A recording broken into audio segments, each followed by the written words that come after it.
बिस्मिल्लाहिर्रहमानिर्रहीम rabbi ज़िदनी इल्मा rabbi ज़िदनी इल्मा rabbi ज़िदनी इल्मा। आज हम एडिशनल एमसीक्यूज़ देखेंगे। फ़िलोसफ़ी और एजुकेशन के दरमियान रिलेशनशिप क्या है। ठीक है। पहला क्वेश्चन है, who was the supporter of naturalism in education. Education में नेचुरलिज्म फ़िलोसफ़ी के जो फाउंडिंग फादर है या एक्सपोनेंट है वो कौन है। फ्रोबेल है या आर्मस्ट्रॉन्ग है या जॉन लॉक है या रोसो है। तो इसका करेक्ट ऑप्शन जो है वो रोसो है। रोसो जो है वो नेचुरलिस्ट हैं और ये 1712 में पैदा हुआ है और 1778 में फोत हुआ है। इसका मतलब है कि ये 18वीं सेंचुरी जो है उसका फ़िलासफ़र है। जॉन लॉक जो है उसने टेबुला रासा का कंसेप्ट दिया था। टेबुला रासा का मतलब है कि बच्चा जो है वो ब्लैंक स्लेट की मानंद है, बाय बर्थ उसके साथ कोई चीज़ें नहीं होते हैं, तो ये उसके हैं। आर्मस्ट्रॉन्ग जो है इसने टीचिंग मेथड्स पे फोकस किया है और फ्रोबेल ने भी जो है काइंडरगार्टन का जो कंसेप्ट है उसने दिया है। ठीक है, तो इसका करेक्ट ऑप्शन जो है वो रोसो है। क्वेश्चन नंबर 2 है, which one of the following principles is incorrect regarding pragmatism. Pragmatism के नज़दीक कौन सा प्रिंसिपल जो है वो गलत है। Pragmatics accepts any definition and eternal truth or principles. ये जो है ना, ये पहला वाला ये गलत है, क्योंकि प्रेगमेटिज्म जो है ना वो ओल्ड वैल्यूज़ और एटर्नल ट्रुथ और इन तरह के जो प्रिंसिपल्स है उसको एक्सेप्ट नहीं करते हैं। प्रेगमा का मतलब क्या है, ग्रीक वर्ड है, इसका मतलब है एक्शन, प्रैक्टिकल चीज़ें। तो इटर्नल चीज़ों पे ये बिलीव नहीं करते हैं। तो इसका करेक्ट ऑप्शन जो है वो ए ऑप्शन जो है वो इसका आंसर है। बी ऑप्शन क्या कहता है, according to pragmatism truth is man made. हाँ बिल्कुल, ट्रुथ जो है वो मैन मेड है। Pragmatism support spiritualism. प्रेगमेटिज्म का जो रूट है वो आइडियलिज्म और रियलिज्म दोनों में है, तो ये सपोर्ट करते हैं स्पिरिचुअलिज्म को। जो फैक्ट्स है, जो हकीकत चीज़ें हैं उसको सपोर्ट करते हैं। ठीक है, तो सी ऑप्शन भी मतलब इनकरेक्ट में नहीं है, ये करेक्ट है। Pragmatism stress is more on acts rather than thoughts. हाँ ये बात है कि थॉट्स की बजाय जो है ना ये प्रैक्टिकल और एक्शन और इन चीज़ों पे ज़्यादा फोकस करते हैं, स्ट्रेस देते हैं, तो ये भी दुरुस्त है। तो इसका क्वेश्चन नंबर 2 का जो करेक्ट ऑप्शन है वो ए है। Question number 3, what do you mean by curriculum. Curriculum क्या होता है। करिकुलम जो है, a child runs through curriculum. हाँ ये ठीक है कि करिकुलम के थ्रू जो है बच्चे सीखते हैं। Sum total of annual study. Annual study के जो सम टोटल है ये भी दुरुस्त है, लेकिन ये किसी हद तक है, क्योंकि कुछ चीज़ें जो है ना सिर्फ एनुअल स्टडी के से टोटल वो नहीं है। Sum totals of the activities of a school. हाँ ये है, मतलब सारे एक्टिविटीज़ स्कूल के अंदर और बाहर जितनी भी एक्टिविटीज़ होती है, सम ऑफ द टोटल एक्टिविटीज़ जो कि सुपरविज़न स्कूल के सुपरविज़न में होते हैं, तो ये करिकुलम कहलाता है। तो इसका करेक्ट ऑप्शन जो है क्वेश्चन नंबर 3 का वो सी ऑप्शन है। ठीक है। Indicates the course to be taught. Just course जो हम सिखाते हैं वो उसको ज़ाहिर करते हैं, तो ये तो वो नहीं है। ठीक है, वो तो कोर्स हो गया है, सिलेबस। तो इसका करेक्ट ऑप्शन जो है वो सी ऑप्शन है। क्वेश्चन नंबर 3 का करेक्ट ऑप्शन जो है, आंसर जो है वो सी ऑप्शन है। क्वेश्चन नंबर 4 है, which book was written by Plato on education. Plato ने तालीम के ऊपर जो कौन सा बुक लिखा है उसका टाइटल क्या है। The Republic, educational philosophy, education of Plato, none of the above. जो प्लेटो का बुक है तो उसका जो टाइटल है वो ए ऑप्शन है, द रिपब्लिक है। ठीक है, फिलोसफी पे इसने एक बुक लिखा है प्लेटो ने, उसका जो नाम है उस बुक का वो है द रिपब्लिक। ठीक है, ए ऑप्शन दुरुस्त है। हाँ, क्वेश्चन नंबर 5 है, education imparted in schools as a. वो एजुकेशन जो बच्चों को स्कूल में दिया जाता है वो कौन सा टाइप से। ठीक है, फार्मल, इनफार्मल और नॉन फार्मल, ट्रेडिशनल, स्टैंडर्डाइज्ड। तो इसका जो करेक्ट ऑप्शन है फार्मल है, क्योंकि स्कूल जो है ना ये सोशल इंस्टीट्यूशन है और स्कूल और ये जहाँ पे ये तालीम दी जाती है तो उसको फार्मल, क्योंकि वहाँ पे फिक्स रूल्स रेगुलेशन होते हैं, स्ट्रिक्ट डिसिप्लिन होता है, एंट्री और एग्ज़िट के कुछ रूल्स होते हैं। ठीक है, और एग्ज़ाम लिया जाता है। तो यहाँ पे जो है ए ऑप्शन जो है फॉर्मल एजुकेशन, तो ये स्कूलों में दिया जाता है। कॉलेज, स्कूल और मदरसों में जो देते हैं करिकुलम और ख़ास चीज़ें होती है तो उसको फॉर्मल एजुकेशन कहते हैं। क्वेश्चन नंबर 5 का जो करेक्ट ऑप्शन है वो ए है। क्वेश्चन नंबर ची है, what is the place of principle in an educational institute. एक तालीमी इदारे में जो है प्रिंसिपल की मतलब क्या अहमियत है, कौन सी जगह है। Overall head of the school होता है, मैनेजर ऑफ़ द स्कूल होता है, अनर ऑफ़ द स्कूल होता है, फाउंडर ऑफ़ द स्कूल होता है। तो इसका जो करेक्ट ऑप्शन है ना वो मैनेजर ऑफ द स्कूल होता है। मैनेजर का क्या काम है? मैनेजर का काम ये है कि अपने उसके जो सबॉर्डिनेट हैं उनसे काम लेंगे और ऊपर से जो उसको पॉलिसी मेकर्स है उसको जो इंस्ट्रक्शन देंगे वो इंस्ट्रक्शन आगे जो है लागू करेंगे, इम्प्लीमेंट करेंगे। तो प्रिंसिपल का यही रोल है ना स्कूल में, तो ये मैनेजर ऑफ द स्कूल हो गया। ठीक है। क्वेश्चन नंबर 7 है, if a student has failed in any class what should be done to him. एक बच्चा है क्लास में फेल हो गया है तो उसके साथ क्या करना चाहिए? He should be given a chance to improve and sent to the next class after he improve. He should be kept in the same class. He should be advised to leave studies. All of the methods are right. तो इसका जो correct option है ना, एक बच्चा है उसको एक चांस दे दिया जाए। फॉर एग्जांपल वो फेल हुआ है, उसको आप कहें कि अगर आप हम आपसे दोबारा असेसमेंट करेंगे, अगर वो उसमें आपने इम्प्रूवमेंट लाई है तो आप जो है हम नेक्स्ट क्लास को फिर जो है प्रोमोट कर देंगे। ठीक है। तो ए ऑप्शन जो है ये दुरुस्त ऑप्शन है। ठीक है। क्वेश्चन नंबर 8 है, what are the curriculum activities used in teaching. Curriculum activities जो है ये टीचिंग में हम किस मकसद के लिए जो है इस्तेमाल करते हैं? Make teaching easy, to make teaching interesting, easy to understand and effective, to make teaching attractive, to assist the teacher. तो इसका जो करेक्ट ऑप्शन है वो डी ऑप्शन है, टू असेस द टीचर। ठीक है। करिकुलम की जो एक्टिविटीज़ हम टीचिंग में यूज़ करते हैं तो इसका मकसद क्या है? इसका मकसद है कि वो असिस्ट करे। जो करिकुलम जो है ना ऑलरेडी आपको दिए गए गाइडलाइन है उसी के मुताबिक आप आगे जो है करिकुलम एक्टिविटीज़ जो है वो आप परफॉर्म करेंगे। तो ये आपके टीचर के सपोर्ट करता है, असिस्ट करता है। ठीक है। क्वेश्चन नंबर 9 है, what are the 3 main components of the educational process. Educational process के 3 मेन कंपोनेंट जो है, 3 मेन एलिमेंट जो है वो कौन से है? एजुकेशन है, टीचर और बुक्स है, टीचर स्टूडेंट्स एंड एजुकेशन है, टीचिंग लर्निंग एंड प्रैक्टिस है, डायरेक्शन इंस्ट्रक्शन एंड स्किल है।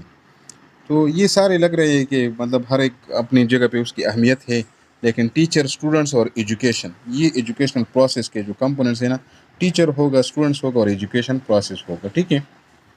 नेक्स्ट जो है question number 10, what is teaching through deductive method. Deductive और इंडक्टिव दो मेथड्स है रीजनिंग के। तो डिडक्टिव मेथड्स में हम क्या देखेंगे और इंडक्टिव को याद करने के लिए SIG को याद रखें। SIG, जब स्पेसिफिक से आप जर्नल की तरफ जाएंगे तो दरमियान में जो ये आई है ना ये इंडक्टिव हो गया। इंडक्टिव क्या हो गया? SIG। स्पेसिफिक से जर्नल की तरफ जाएंगे तो ये इंडक्टिव मेथड हो गया। यहाँ पे क्वेश्चन में पूछा गया है what is the teaching through deductive method. Deductive method में जो है वो टीचिंग जो है वो किस तरह होगा? फ्रॉम जर्नल टू स्पेसिफिक होगा, फ्रॉम स्पेसिफिक टू जर्नल होगा, from macro to micro, from easy to difficult. तो ये फ्रॉम जर्नल टू स्पेसिफिक है। ये मैंने SIG का कह दिया ना, SIG इंडक्टिव के लिए हो गया ना, स्पेसिफिक टू जर्नल जो है ये इंडक्टिव के लिए है। तो इसका उलट आप सोचिए, जर्नल से जब आप स्पेसिफिक की तरफ जाएंगे तो ये फिर डिडक्टिव हो गया। तो यहाँ से जर्नल से स्पेसिफिक की तरफ ए ऑप्शन जो है ये करेक्ट ऑप्शन है। ठीक है। What is the origin of word education. Word education जो है ना ये लेटन वर्ड से लिया गया है, लेकिन लेटन के कौन से वर्ड से? ई एंड केटम से लिया गया है, इजू एंड केटम से, वर्ड एजुकेट से, नन ऑफ द एबो। तो 11 नंबर में जो करेक्ट ऑप्शन है ये ए है, ई एंड केटम से लिया गया है। ठीक है। 12 नंबर है, which of the following statement is correct. दिए गए ऑप्शन में से कौन सा ऑप्शन जो है वो दुरुस्त है? एजुकेशन इज़ एन आर्ट, या B option education is a science, it is neither an art nor science, to some extent it is art and to some extent it is a science. तो D option जो है ये दुरुस्त है। ठीक है। 12 number में डी ऑप्शन दुरुस्त इसलिए है कि किसी हद तक जो है ये आर्ट्स भी है और किसी हद तक जो है ये साइंस भी है। जिस तरह हम साइकोलॉजी उसमें अप्लाई करेंगे, लर्निंग प्रोसेस, लर्निंग लॉज वगैरह, ये तो ये साइंस होगी ना। और आर्ट भी है कि टीचर को जो है वो एक्टर की तौर पे एक्टिंग करना होगा, उसको आर्ट्स भी है और सम एक्सटेंट पे और सम एक्सटेंट तक जो है ये साइंस भी है। ठीक है। क्वेश्चन नंबर 13 है, what is educational card acquired without any specific purpose, fix period and place. कोई ख़ास प्लेस से रिलेटेड ना हो, कोई फिक्स टाइम पीरियड ना हो, टाइम टेबल ना हो, उसके लिए कोई ख़ास मकसद ना हो, तो ऐसा एजुकेशन जो हम एक्वायर्ड करते हैं उसको क्या कहा जाता है? Indirect education, individual education, informal education, formal education. तो इसका करेक्ट ऑप्शन जो है ये इनफॉर्मल एजुकेशन है। 13 में जो है सी ऑप्शन जो है ये दुरुस्त है। ठीक है। 14 में है, which of the following sentence is correct about the nature of teaching. Teaching जो नेचर है, इसके बारे में जो करेक्ट जुमला है, करेक्ट सेंटेंस है, वो कौन सा है? इट इज़ अ डायग्नोस्टिक, ये जस्ट डायग्नोस्टिक है। इट इज़ अ रिमीडियल, ये रिमीडियल है। It is a diagnostic as well as remedial, ये डायग्नोस्टिक भी है, मतलब तशखीस करे कल के लर्निंग प्रोसेस हो रही है या नहीं। और ये जो है रिमीडियल भी है कि आप वहाँ पे जो आपने असेसमेंट किया, जो आपको के पास फीडबैक आ गया, तो उसके बाद जो है आप दुरुस्तगी भी करें कि आपकी टीचिंग मेथड में गलती है या कहाँ पे गलती है, उसको दुरुस्त भी करें। तो all the above statements are correct. तो इसमें जो डी ऑप्शन है ना, all the above statements are correct, ये रिमीडियल भी है, डायग्नोस्टिक भी है। तो D option is the correct option. 15 number, what is the compulsory elements of learning?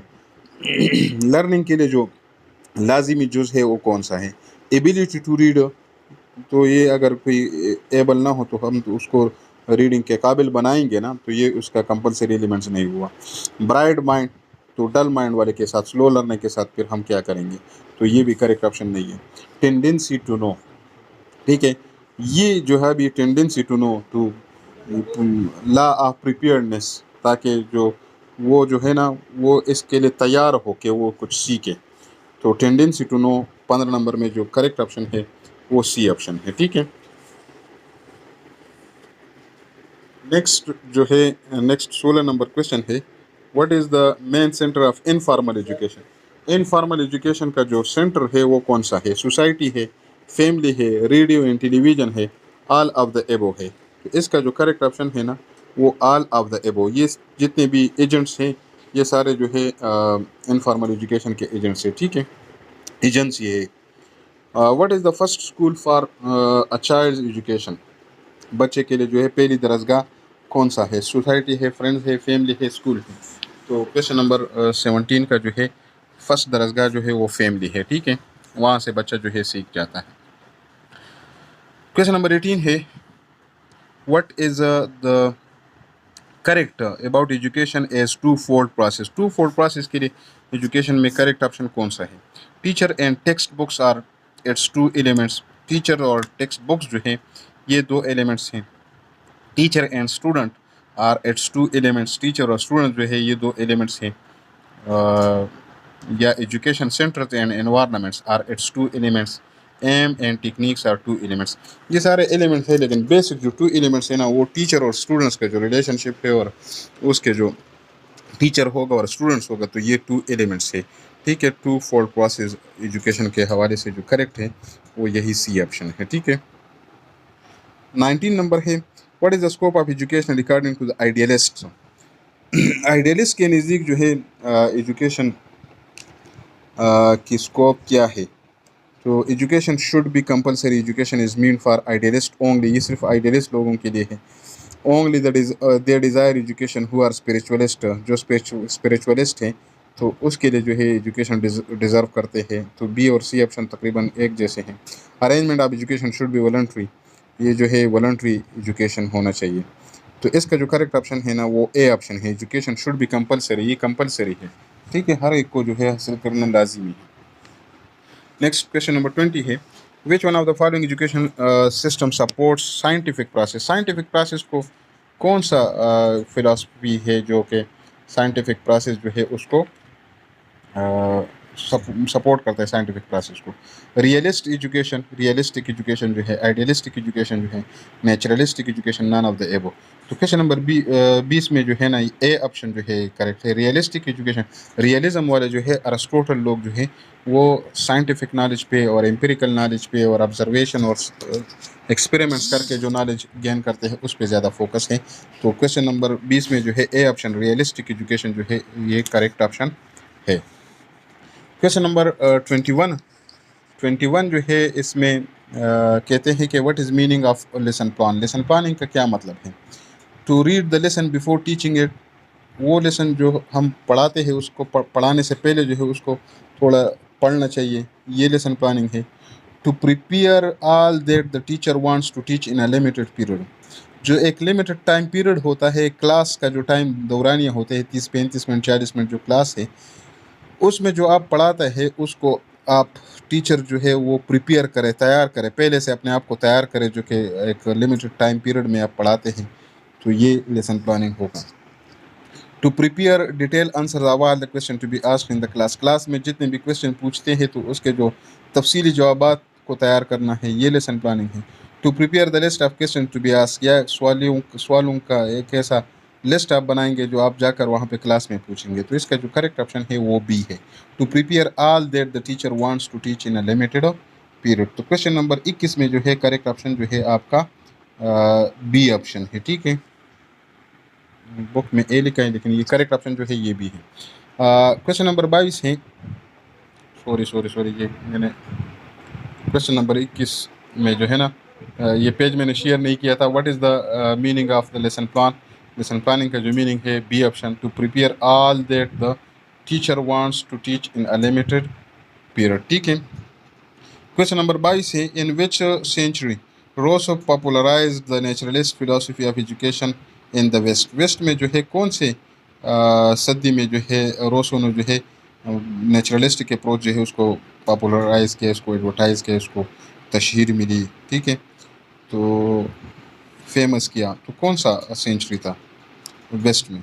तो ये शुरू में मैंने आप लोगों को बताया कि नेचुरलिज्म का जो एक्सपोनेंट है वो रोसो है। आज के हमारा क्वेश्चन नंबर 1 में जो था ये नेचुरलिज्म के फाउंडर के बारे में पूछा था, तो वो रोसो था, और मैंने आपको बताया कि 1712 से लेकर 1718 तक, तो इसका ये 18वां सदी बनता है। ठीक है, तो क्वेश्चन नंबर 22 में जो है आपका करेक्ट ऑप्शन जो है वो डी ऑप्शन है, 18वां सदी। ठीक है, व्हाट इज़ एक्सियोलॉजी, एक्सियोलॉजी जो है ये फ़िलासफ़ी के एक ब्रांच है। जिस तरह हम एपिस्टेमोलॉजी जो है उसमें हम नॉलेज की स्टडी करते हैं, और उसके अलावा जो है ऑन्टोलॉजी में हम रियलिटी की स्टडी करते हैं, और एक्सियोलॉजी में हम वैल्यू की स्टडी करते हैं। लेकिन एक्सियोलॉजी में जो अंदर फिर चीज़ें हैं ना, वो लॉजिक, एथिक्स, एस्थेटिक्स और ये उसके सब ब्रांचेस है। ठीक है, तो ए ऑप्शन जो है ये करेक्ट है। लॉजिक में हम रीजनिंग को स्टडी करते हैं, एथिक्स में हम राइट और रॉन्ग की चीज़ों को डिस्कस करते हैं, एस्थेटिक्स में हम ब्यूटी और अट्रैक्टिव और ये चीज़ें जो है उसके हवाले से स्टडी करते हैं। तो इसका जो 23 का करेक्ट आंसर है वो ए है, लॉजिक, एथिक्स एंड एस्थेटिक्स, ये एक्सियोलॉजी के सब ब्रांचेस हैं। ठीक है, क्वेश्चन नंबर 24 है, who believe that education is a process of man's adjustment to nature, to his fellows and the environment, तो इसका जो करेक्ट ऑप्शन है, मतलब ये आइडियलिस्ट है, नेचुरलिस्ट है, या प्रेगमेटिस्ट है, या रियलिस्ट है।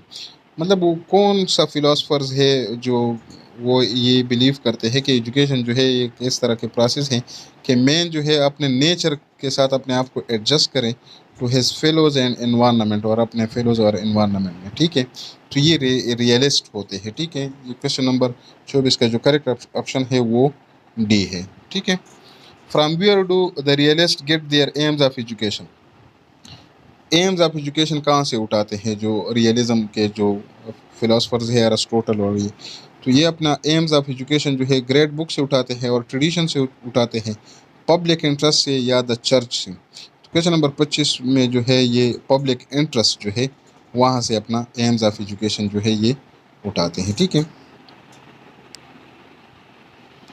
नेक्स्ट आपका है क्वेश्चन नंबर 26। क्वेश्चन नंबर 26 में है, what should realist do in determining the AIIMS of education, aims of education को मालूम करने के लिए जो रियलिस्ट है, रियलिज्म फिलोसफी के जो मानने वाले हैं, वो क्या करेंगे?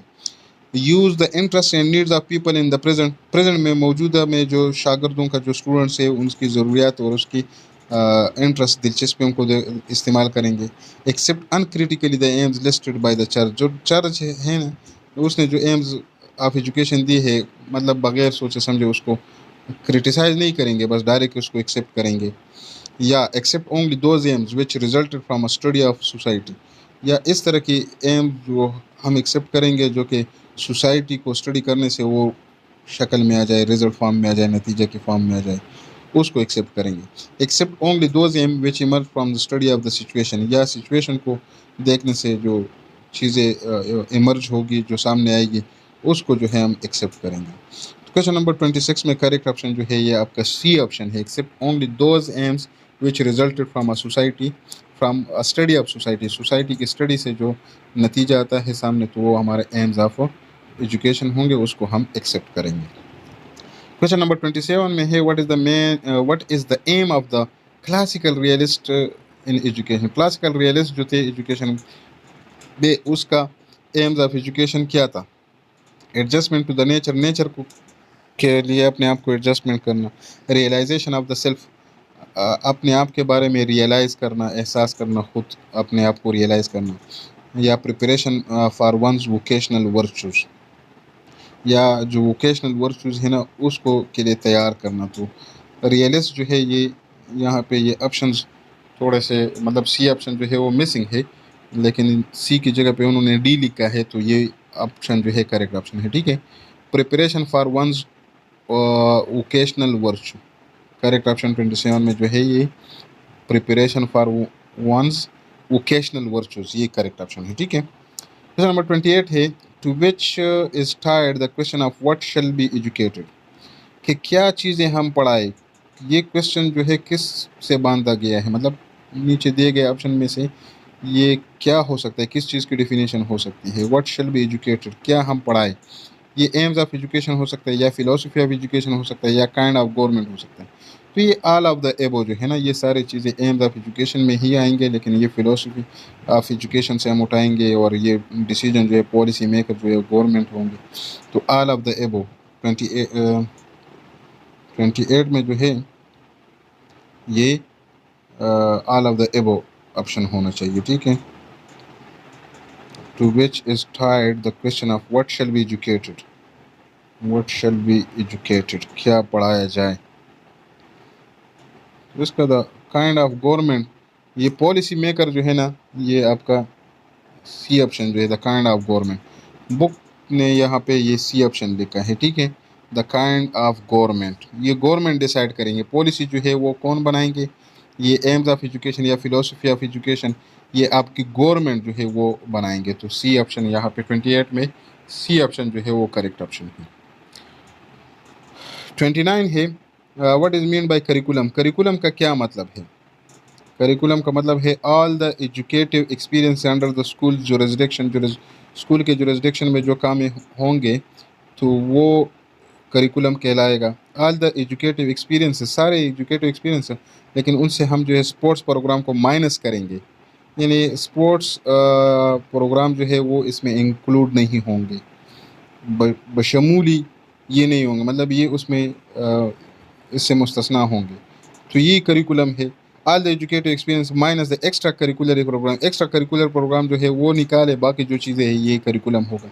The subject offering of the school, just जो सब्जेक्ट्स वो ऑफ़र करते हैं स्कूल, तो ये जो है आपका करिकुलम होगा। बाकी जो एक्टिविटीज़ वगैरह है, जो एक्स्ट्रा करिकुलर एक्टिविटी है या स्पोर्ट्स प्रोग्राम है, तो वो इसमें शामिल नहीं होंगे। तो इसका जो करेक्ट ऑप्शन है वो ए है। ठीक है, कि all experience under the school, जितने भी चीज़ें होंगे, चाहे वो स्पोर्ट्स प्रोग्राम हो, करिकुलर प्रोग्राम हो, जो भी हो, एक्स्ट्रा करिकुलर प्रोग्राम हो, ये सारी चीज़ें उसमें करिकुलम में आएंगे। ऑल द एक्टिविटीज़ जो है ना, all the educative experiences under the school jurisdiction, 29 में जो है ए ऑप्शन जो है वो करेक्ट है। ठीक है, 30 जो है, on what depend the value of an educational experience in the eyes of idealist, idealist के नज़दीक जो है वो वैल्यू जो है एजुकेशनल एक्सपीरियंस पे जो डिपेंड करते हैं वो क्या होते हैं।